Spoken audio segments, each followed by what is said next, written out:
Okay, so hello, welcome to Divorce Club, and let me introduce this event. So, welcome, ladies and gentlemen, tech-savvy singles and digital romantics. Welcome to Digital Love, online dating tips and tricks. For our special guest today, Rachel New. So, whether you are diving into the digital dating pool for the very first time, or perhaps you're a seasoned swiper, I'm sure you're going to learn a lot from this valuable event. So Rachel New in numbers, 7 years as a dating coach, 9 years at Oxford University, masters in psychology, and has been teaching for 25 years. So in short, she really knows her stuff. So please do grab your pens and paper because I think you're going to want to make notes during this event. I am too, because I've been recently dating. So let's dive in. So Rachel, question for you. I think dating is such a big complicated area, which I've only relatively recently kind of rediscovered, brings up so many things about sort of self-worth, big goals, aspirations, life thoughts. So someone that's perhaps dating online and wants to get better at it, where do they even start? That's a really good question, Simon. I think probably a lot of our experience of online dating comes down to how we feel about ourselves, our beliefs about dating, the emotions that we might feel, and how we generally feel about other people, whether we are trusting of other people, whether we are afraid of being hurt or rejected, whether we expect people to treat us well when we're online dating. All of those kind of things are going to have a big impact on our experience of online dating. Sometimes people just want a list of hacks and tricks and tips like we have in our title, but actually Yeah. I would say probably about 70% of your dating experiences are down to what you just described, how you feel about yourself and how you feel about dating and whether you're in a good place. So if you are coming through the Divorce Club, then possibly you might need to do some time processing what's happened, thinking about the reasons that your marriage or relationship came to an end, and just how you're feeling about yourself. So maybe only 30% of your experiences are down to tips and tricks and hacks and kind of technological and psychological kind of knowledge about dating. So yeah, it's a really good place to start. So I would like to ask everybody to think about what they have as a response when they think about the phrase online dating. Like when you read that phrase, when maybe you got an email about the event, or maybe you read it, what happens when you read or hear that phrase online dating? And you can put some comments in the chat if you want to. What emotions do you experience? How does your body feel? Do you have a reaction? Does your stomach turn over? Do you feel really energized? Or do you feel absolutely exhausted? Do you feel hopeless? Or maybe you feel really excited? We all have different responses, and that can tell us a lot about whether we're in a good place for online dating. And just while you're doing that, just a bit of housekeeping, just in case I didn't hear what you said before we started. So we're recording this event, but we are not recording any conversations that take place in Zoom. So that won't make it to the recording. So just so people are aware of that. So yeah, let us know your thoughts. Yeah, so some people may feel like they don't even know how to get started. You can see some of the comments we've got here. Kind of wariness, perhaps not knowing how people are going to behave or how they're going to treat you. What's the way that online dating is done? What are the norms of online dating?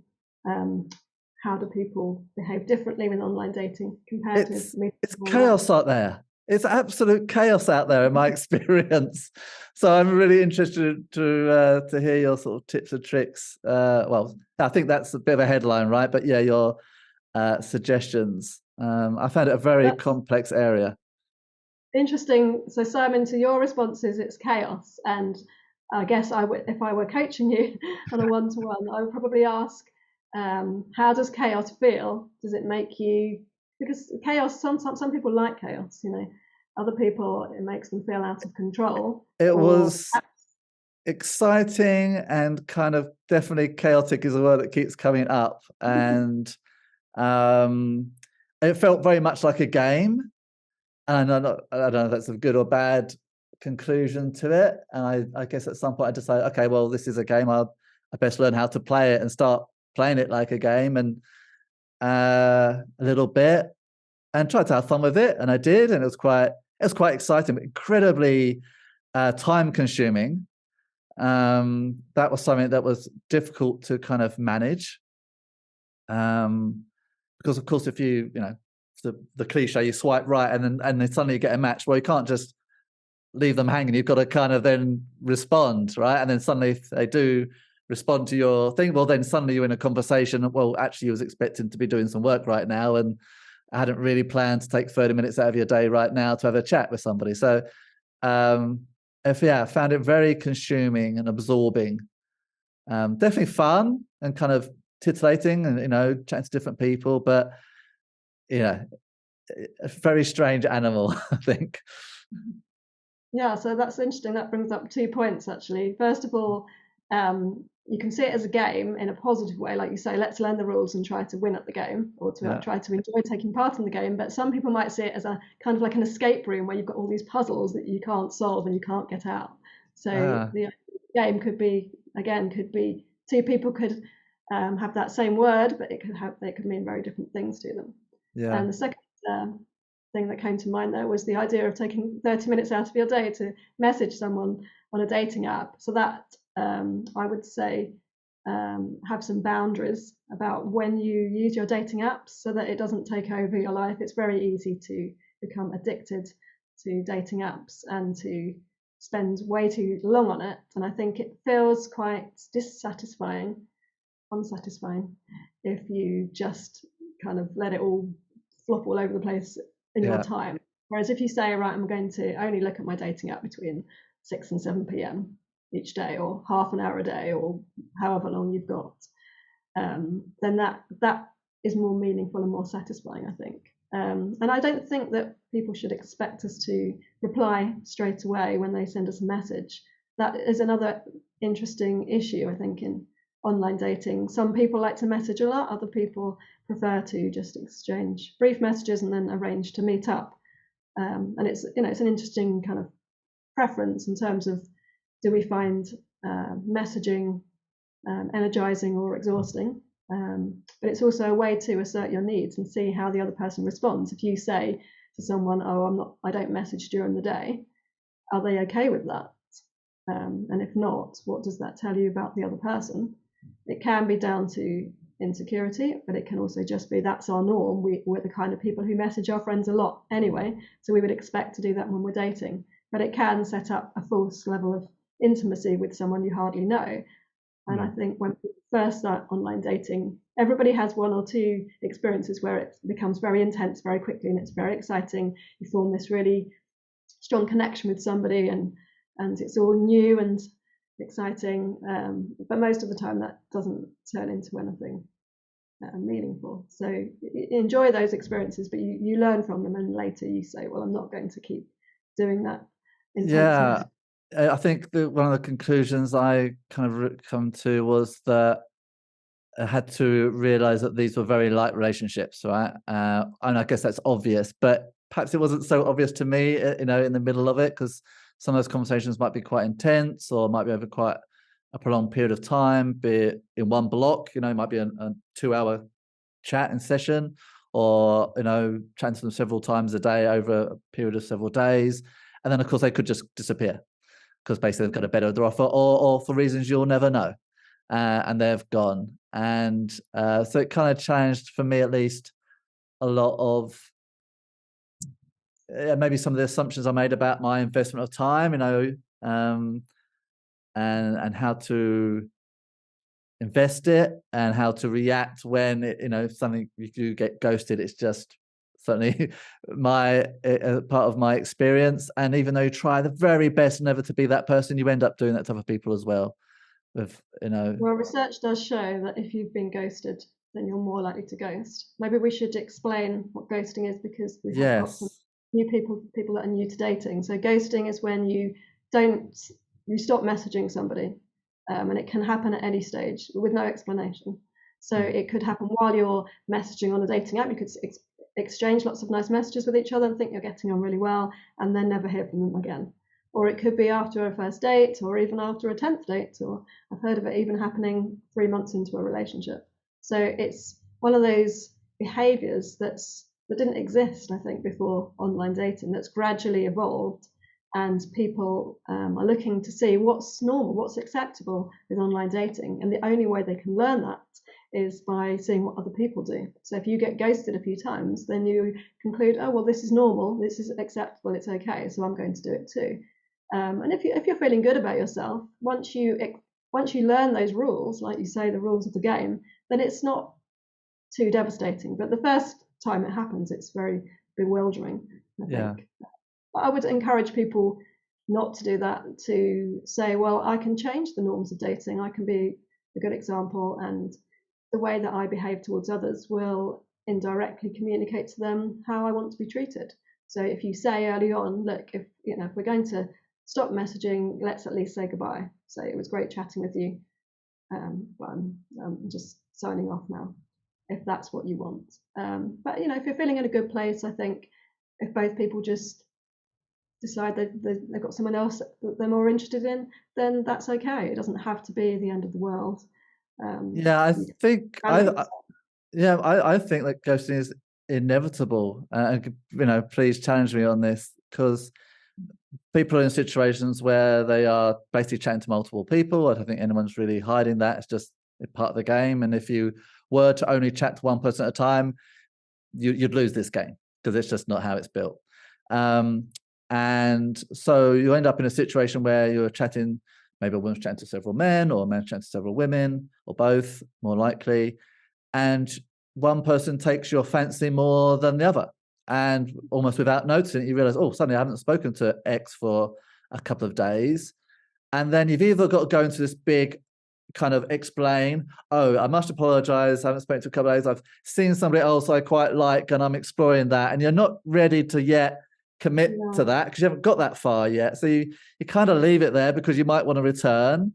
And a lot of people are in that state where it's just like in flux, and everyone's sort of dipping in and out, and that's why it's all very light. Again, this is my experience. No, I think that's right. There's not any easy language to be able to communicate to somebody that you do like them, but you also like a few other people, and you can only go on one first date this weekend, so you pick someone else, but you may want to come back to them, and you can't really say that, unfortunately. Exactly. It'd be nice if you could, because when I was dating, I did actually say that to somebody, and then came back to him, and then we did actually go out for quite a long time. So it can be done. Okay. But I feel like if you're in a really good place with yourself, then you could see that was okay. Which is why, coming back to my original point, building that resilience in dating before you start will help you to avoid some of the painful experiences that some people, you might have heard people talking about. Sometimes people are very fearful of dating because they've just heard negative experiences from others, but there are lots of positive experiences as well. And if you come to it from a place of resilience and empowerment, and knowing what you want from dating, and what you've got to offer, and feeling good about yourself, then I do believe that you can enjoy the dating experience without any negative experiences. But I really do think that getting some support before you start, if you haven't started already, will be a good way to sort of cushion yourself and maybe maximize the chances of positive experiences. So don't be put off by anything that you hear. So shall I move on to Yeah.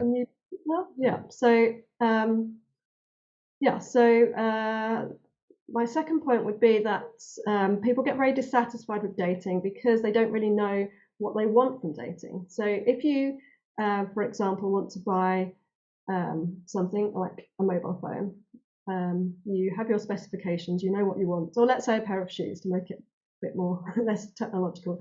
You know what color you want, you know the size, you know maybe the style, and you try them on and they're comfy or they're not comfy. It's quite simple. But with online dating, do you actually know what you want? I mean, obviously at first you're exploring what dating's like. So it's fair enough if you don't fully know what you're looking for or what kind of dating you want to do. Do you want something very casual or something a bit more long term. But I think it does contribute to a sense of dissatisfaction if you don't really know, well, what is a good date? What do I want from this date? What's the outcome that I'm looking for? Am I looking for sex? Am I looking for a second date? Am I just looking to get to know a new person and enjoy learning about something that, maybe they know some interesting stuff that I didn't know, or have some life experiences that I don't know about. So knowing beforehand what would make a good date, I think, can help. So some people will think, a good date should be lots of flirting. Other people want deep, meaningful, philosophical conversations about the meaning of life. Other people might want to have humor and make each other laugh a lot, or to exchange lots of personal information so they connect to the other person. So if you don't know, then of course you're going to be dissatisfied. And the other way I think that we compare dating to shopping, which maybe we shouldn't do, is that if we want to buy a pair of shoes, the shoes don't have to like us back. So it's much more efficient. But with dating, you can like someone and they might not be interested back. So it just makes the whole process take a lot longer. And we know that people spend 7 times as much time browsing dating apps and messaging as they do actually going on a date. And that seems like a really inefficient process compared with buying a pair of shoes, say. So that ratio of time invested to payback is not great. But if we accept that everybody else is in the same boat, and don't fight that ratio, then I think it can be a bit easier. So my third point is to do with having some knowledge about whether to do online dating, how likely you are to meet somebody doing online compared with real life dating, and that can vary from age to age and different kind of genders and backgrounds and that kind of thing. So Simon, do you want to share some slides? Yes. I'm going to just go through a few graphs to show you that evidence-based and also to give you confidence in the data, because a lot of surveys are done by the dating apps, or they're very small sample sizes. So the data that I'm showing you is going to be good data, good research methods with good sample sizes and hopefully unbiased methodology, so that you can trust it. A lot of the data is from the US, but I will show you some UK data as well. And also the data is never that up to date because things take a long time to get published. So you collect your data in 2017 and it gets published in 2021 or something. So you have to accept that some of the data is a few years old. So this first slide, let me see if I can see the slides bigger. So at the moment, Simon, we're currently on the meat market slide 1. Yeah, that's it. It's just that it wasn't big. Someone else was on the speaker size. Right, that's it. I can see it now. Yeah. So this one was in The Economist. So hopefully that's a trustworthy source, and it's from a published paper with a very large data set. So here we can just see the difference between how same-sex versus different sex couples meet. So same-sex couples have been doing online dating much longer, since about the year 2000. That was the most popular way to meet, whereas for heterosexual couples, it's only been the most popular way since 2017. However, if you add together all of the other types of ways of meeting, meeting in real life is still way more likely than meeting online. So I would definitely recommend doing a mixture of online and real life dating or meeting new people, because otherwise it can become very you can feel quite isolated. It's very electronic based, and you have all of these kind of psychological processes going on when people are messaging, which we'll come on to. So definitely do a mixture. Next slide, please. Thank you. So sorry, Rachel, just to interrupt that slightly. Really sort of dumb question. What does not online dating? You mean pubs and clubs and friends of friends? Yeah. So you can see from here you've got bars and restaurants, right. really popular. Meeting through friends. So here, meeting online is the most popular. Then meeting in a bar or restaurant. Meeting through friends. Meeting through work, family. I'm just reading down the right-hand side.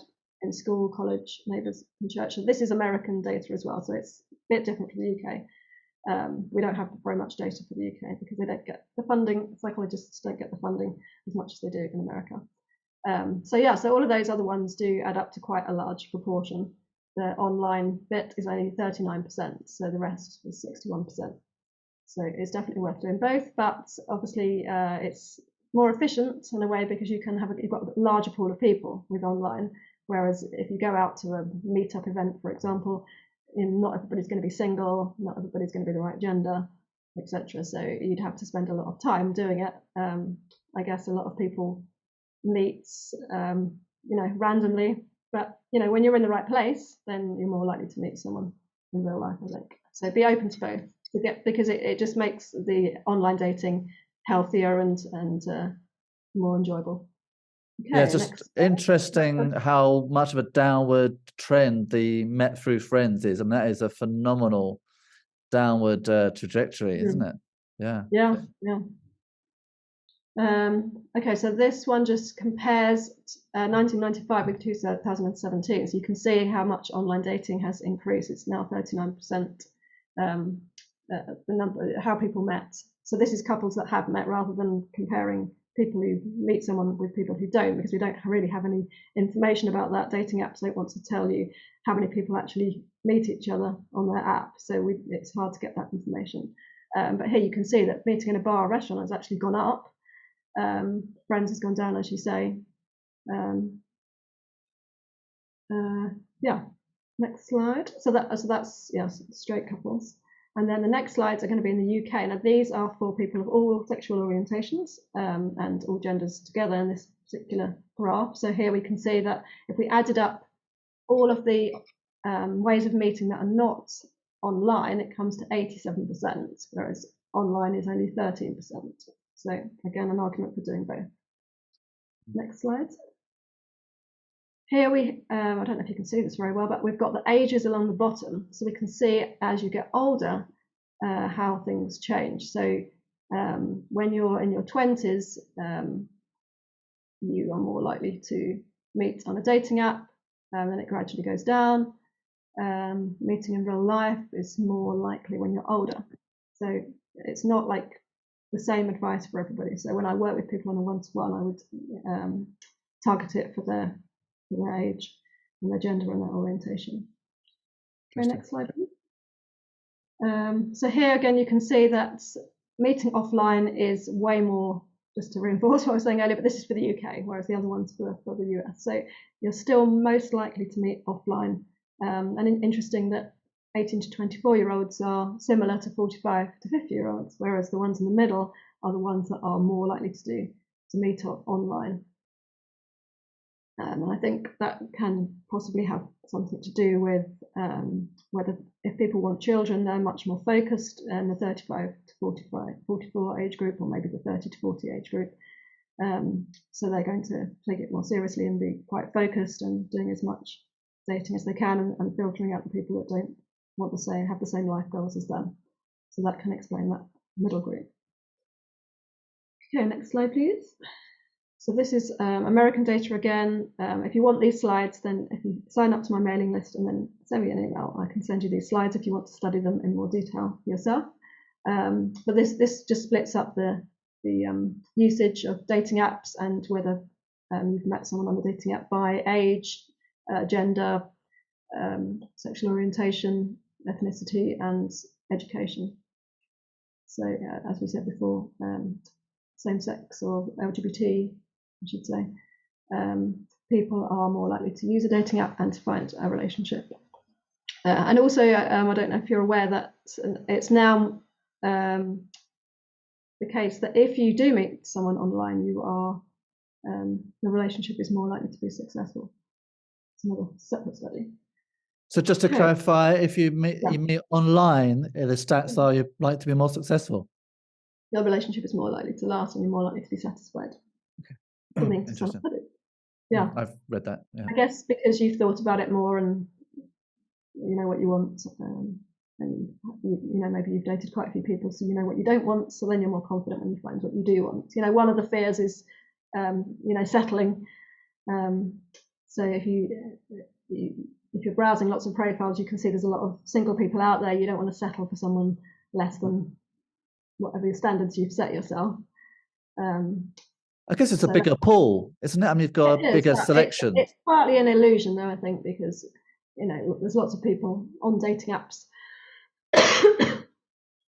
There's lots of people on dating apps who are not really available, emotionally available, or you know, maybe they're not really there for any particular purpose. They're not very focused, so they're, you know, we know that there's about 30% of people on dating apps that have never been on a date, and that could be down to shyness or social anxiety, or it could be that they're just not emotionally available, not ready to connect with the people, fears about connecting, that kind of thing, or they're already in a relationship. So we, you know, we don't have to be careful. We have to be wise and try and.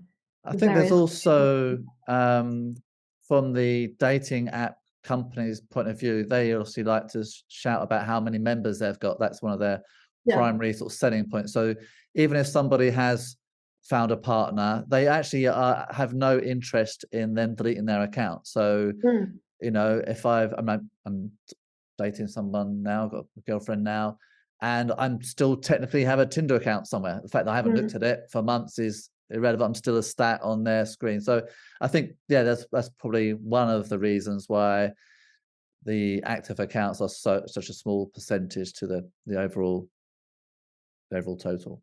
Yeah. Where were we? Slide 7. Yeah, so let's move on to slide 8. So this is US, actually I think this is UK data, I don't know why I put US there. So this breaks down Tinder, which is the most popular app. Most people are on Tinder, Bumble and Hinge these days. Those are the 3 big ones, and they're all apps rather than dating sites. But you can see that, you know, people have this perception that Tinder is for young people wanting hookups, but it's not really the case. I mean, I know lots of people who've married having met on Tinder, but you can see that, you know, the people of all ages are on Tinder. There's lots of people in the older age brackets on Tinder as well, although the percentages are bigger at the bottom end. But what I think is shocking is that 75% of people on Tinder are male and only 24% female. So I mean, I get the kind of issues that people come to me with. They don't tend to be gender specific. Both male and female and people with other genders will have the same issues. You know, like I can't get any messages, or I can't find any decent people, etc. But there does seem to be this sense that men are finding it harder to get dates. Women are maybe getting dates, but not with the right people, but men are finding it harder to get dates. And, you know, you can see how there would be a sense of feeling disempowered and, you know, not having any control over the dating if you know that you're in that large majority. So I move on to the next slide. Yeah, or should we stop there with the data, because it's half past? Yeah. I mean, I have lots of other things I could say, but we could move to questions. I mean, I could talk for hours about all of this stuff. But, you know, people that work with me on a one-to-one, we would talk about various, you know, ways that you can hack the algorithms, as they say these days. You know, I would just give you a couple of examples maybe to whet your appetite. So, for example, you need to be very specific and distinctive in your profile on a dating app, so that when people are browsing profiles, you stand out in some way. So something a little bit quirky, have a video, have a painting that you've done, or a poem, or I'm recommending mind maps at the moment. Something to make you stand out and be different from everybody else. So you want to be, obviously you want to be whatever, you need to think about what the person that you want to date is going to be looking for. So you need to meet those needs or meet those goals for that the other person is looking for. But you also need to stand out from all the other people that might also be right for that person. And then a second tip would be to to know that research shows that after 30 swipes, we get more picky. So you might decide to put boundaries on how long you are browsing profiles for before you stop, because your processing will change. Biases may come in, and you get tired of it, and you end up becoming more picky and less open-minded. So yeah, there's just 2 hacks for you among many that I could give you. And I mean, the algorithms are all businesses, right? They're commercial businesses. So their job with a new account, male or female, is to get them enrolled, right? To get them activate. Does that mean that they at the start getting better matches than later on? Or yeah, so you're when you first sign up, you're boosted. So they show your profile to more people. So there's definitely an advantage to being new on an app. But also I would say don't make your profile go live until you've gone through it with somebody like a dating coach, because if you've got pictures that aren't that great, or your profile's not that good, you've wasted that opportunity. So work with a coach first to get the best possible profile you can before you go live on a dating app. Okay, interesting.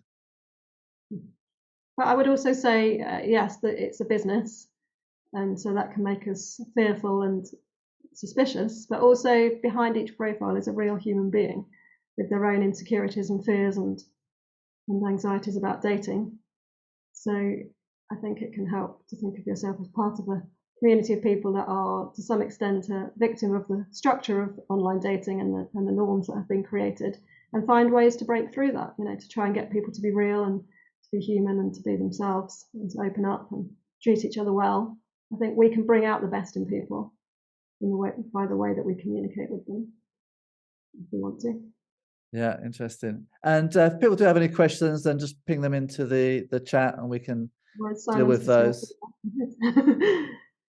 I mean, I've got loads of questions. I don't know where I could even start. A quick, I suppose, an obvious one would be your opening, for want of a better word, pitch.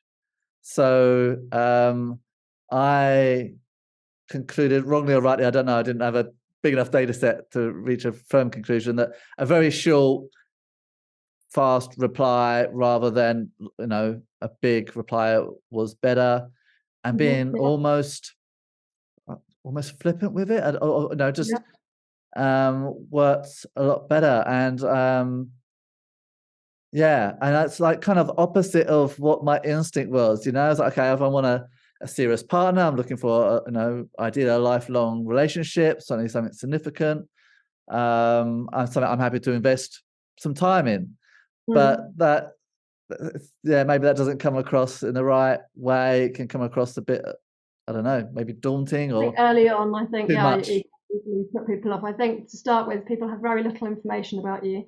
They're looking for feeling that they can be themselves with you, that they can relax and trust you, and that you're a real, authentic human being. And I think humor is a way to make the nervous system feel safe. Yeah, interesting. So your body will have a response to something light-hearted and fun, which then makes them more forgiving of anything that you might say that's not quite right or whatever. So I think dating should start off as fun and light-hearted. That's a good way to start. If someone comes over too heavy, then maybe they need some.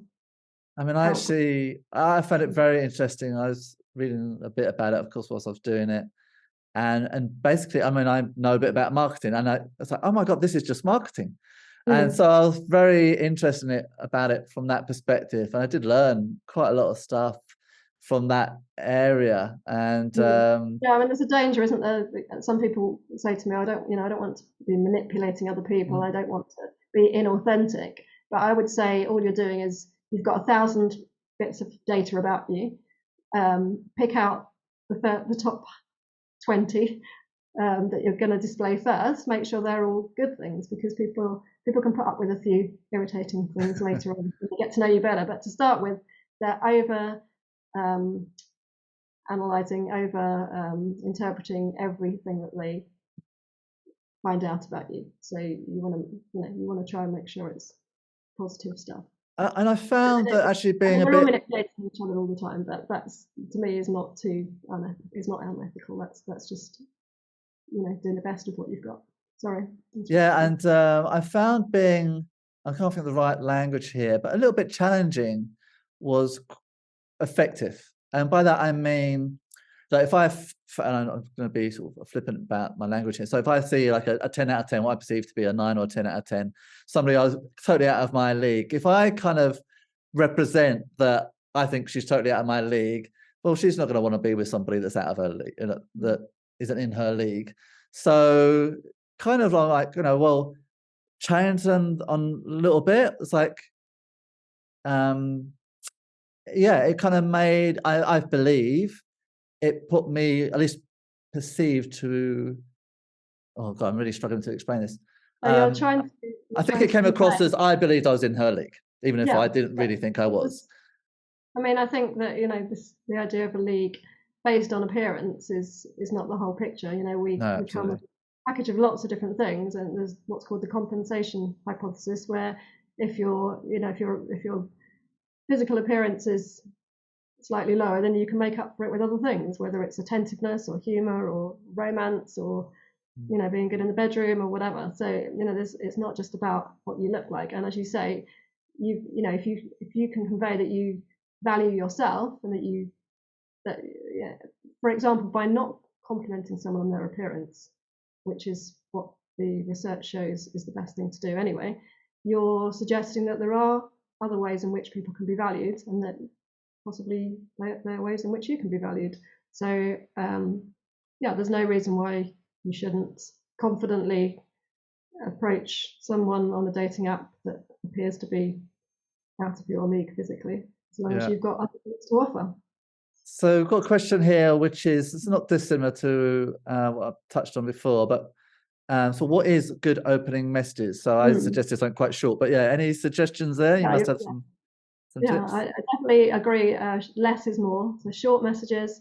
You want to be a bit intriguing so that they want to ask more. So don't give the full answer. For example, I always think of when I used to work in the libraries, and if you ask somebody, a librarian, a question, you would get a full comprehensive answer, which would probably, if it was an email, it would be like very, very long. If it was in person, you'd get every possible angle on whatever the subject was. So don't be like a librarian. Less is more. Just, for example, my example is someone says to you, "Oh, I see you do yoga. Tell me what it's like. What's it like to go to a yoga class?" Now, you could give a very long explanation about all the different types of yoga, what goes on in the yoga class, what it's supposed to achieve, etc. But instead, why not just use one word, like exhilarating, exclamation mark or emoji, and just leave it at that, because that's conveying a positive experience or emotion, which conveys something about you. Hopefully they can have a slight feeling of exhilaration themselves while they read the word. And also they might think, oh, I want to know more about yoga, but maybe we'll wait till we meet in person. And you can say, oh yeah, let's discuss this in person when we meet. So yeah, less is more. In terms of good opening messages, asking a question based on something in the profile is always the classic bit of advice. But think, what would other people have asked? And then don't ask that. Try to ask something a bit different, a bit quirky. Otherwise, they're just not going to reply. Like if you can see from that they've been to Mexico, say, don't just say, "Oh, what was Mexico like?" And that's too boring. You've got to be a lot more specific and try to be funny and lighthearted. Yeah.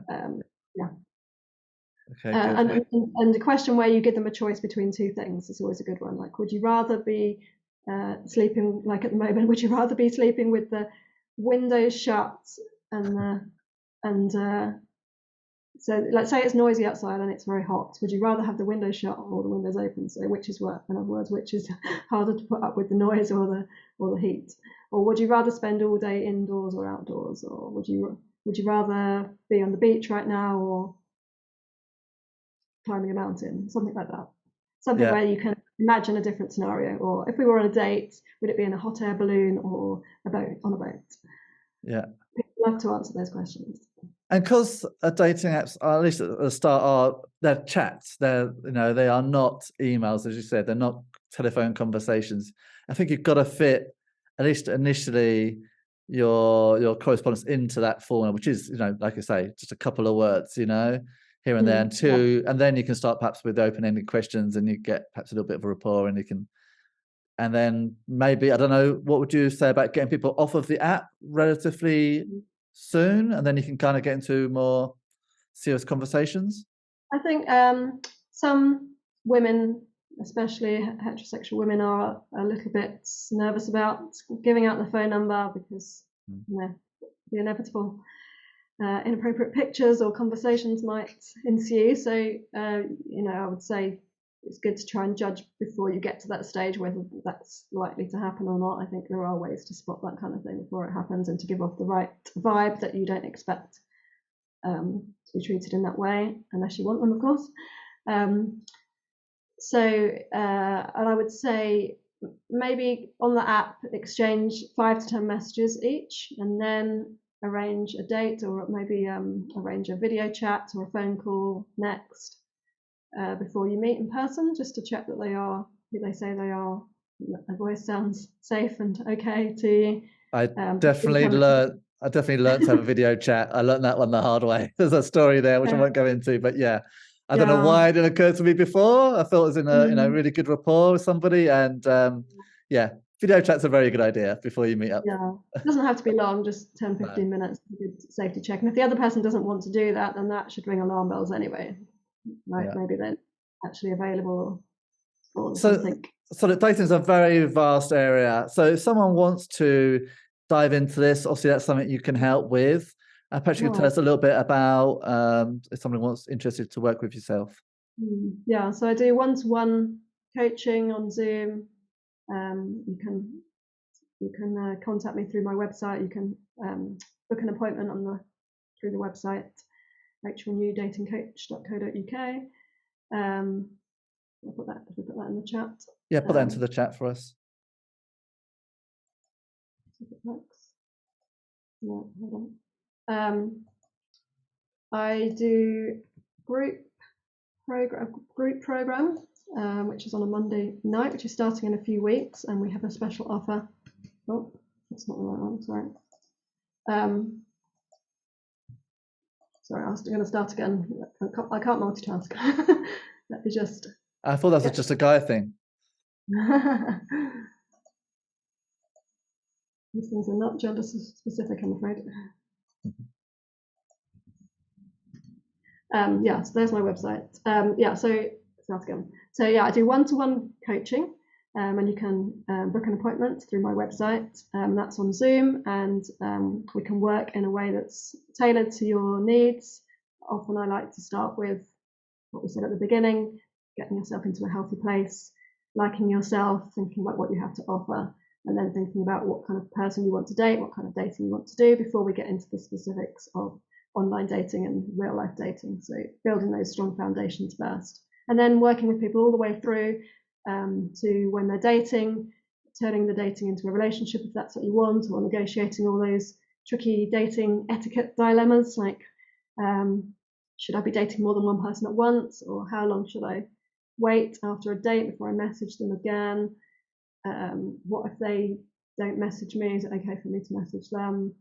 How long should it be between dates? There's a million questions, and I think it's reassuring to get some input on what's normal, if there's such a thing, and what works for you, and how to communicate your needs to another person. So sometimes people will feel like the other person's messaging them too much, or wanting to see them too much, or becoming too intense, or the opposite. Maybe they're not communicating enough. So how would you go about either putting up with that and understanding it, or challenging it or asking them to do something different?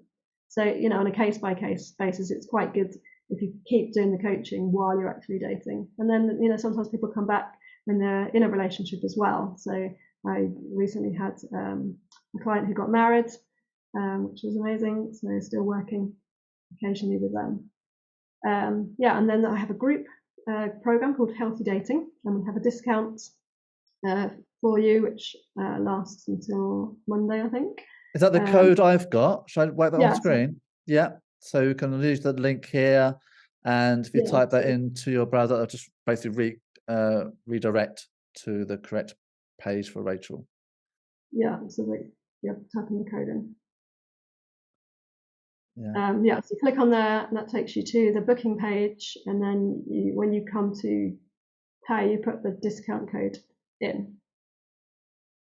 Have you got the discount code, or should I type it in? Type that in for me in case I get it wrong. So yes. It's just Divorce Club 10 in capital letters.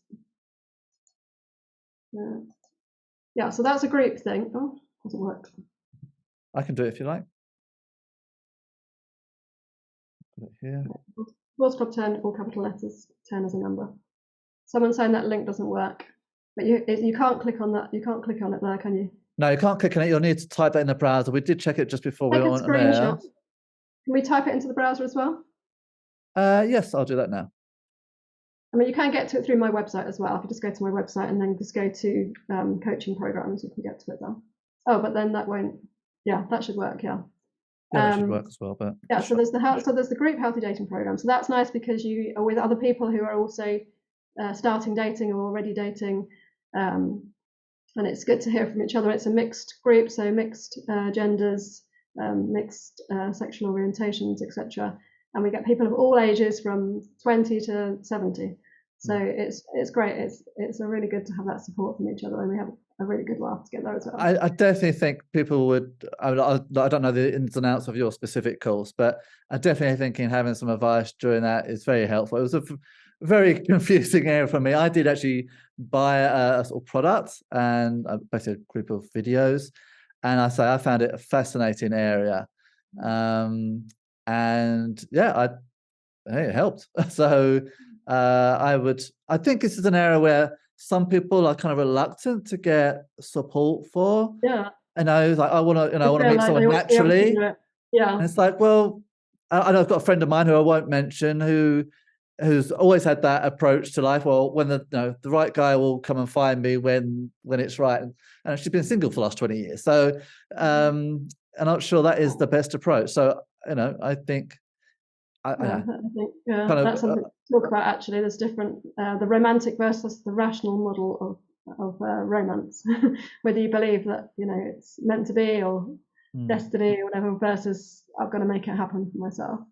Yeah, I'm in the last category, I have to say. I think it's an important part of life, right? It's a really important part. It doesn't take away from the romance and the novelty and the excitement of meeting a new person at all. Yeah. So I think it's good to be equipped. It's a very skillful area, just like relationships. I think everyone should be do a relationship GCSE because there's so many skills involved in dealing with conflict and communicating your needs and understanding your triggers and all those things. Why should we think that would come naturally? All we do is learn it from our families and other adults in our lives, and we're growing up, and often that's a bit dysfunctional as well. So how else are we going to learn it unless we get taught it? I also have a program which is like a self-directed course, a bit like what you described. So you pay for it and then you work through it at your own pace, and it's lots of videos and handouts with reflective exercises to do, which is called Self-Care and Dating Program, and the discount actually works for that as well. Thank you. Bye to Helen. Thank you for coming. And I also have a workbook that you can buy. That's on my website as well. So if you want to work through it on your own, that's a cheaper way to do it. But yeah, it goes through all the reflective stuff about what you like about yourself and why do you want to date, what difference is it going to make to your life, all that kind of thing. Excellent. Right, I think we wrap it up there. Rachel, thank you very much for your time. Thank you for everybody for joining us. I thought it was very insightful. I know we've only just touched the surface of it because it is such a deep area, but I thought it was a great little introduction to for me the chaotic, crazy world of dating. Maybe not everybody experiences it like that, so thank you very much.